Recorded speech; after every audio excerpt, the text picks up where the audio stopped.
I'm Dan. I'll be instructor for the next few minutes. I'm going to show you how to properly pass a soccer ball.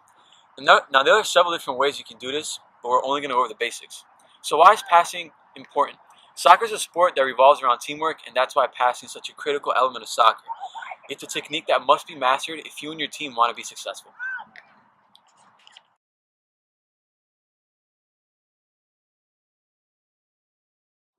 Whether you're passing or kicking a soccer ball, accuracy is a key component to soccer. So let's begin with how you can be accurate.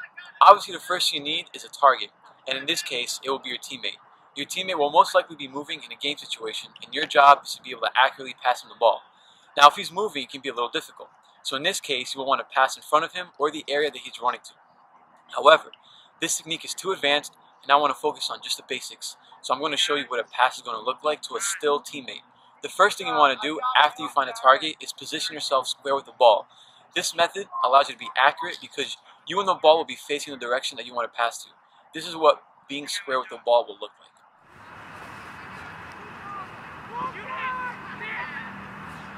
Good. All right, good.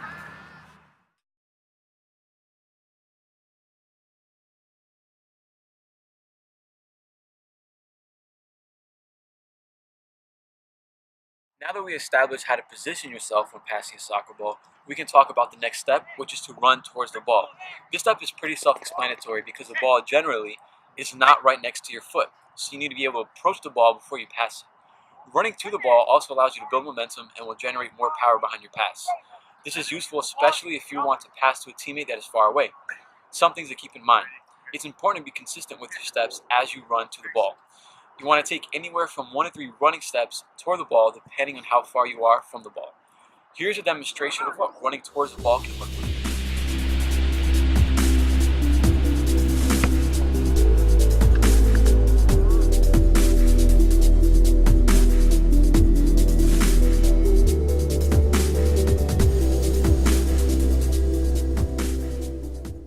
After you run to the ball, you want to be able to plant your foot that you aren't kicking with. The planting foot serves as an anchor to your kicking foot and will be used as a guide to where you want to send the ball. Unless you want the ball to elevate as you pass, you don't want to plant your foot too far away from the ball. And unless you want to pass the ball a short distance, planting your foot too close to the ball will reduce power in the pass. Another thing to keep in mind is that you want to point your planting foot in the direction that you want to pass so that you can be accurate. Here's an example of what this looks like.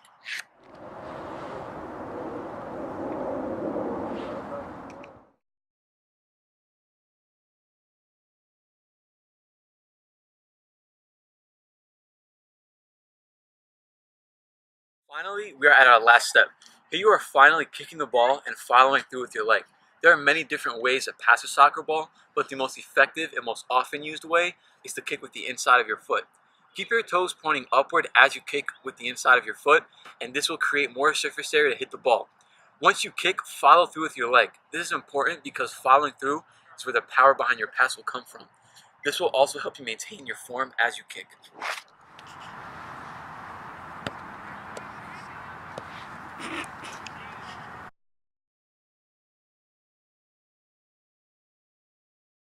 Recap, we learned to first position yourself square with the ball and face the direction you want to pass to. Once you do that, you want to run to the ball and plant your feet in the direction you want to kick. Lastly, we learned to pass with the inside of your feet and follow through with the kick.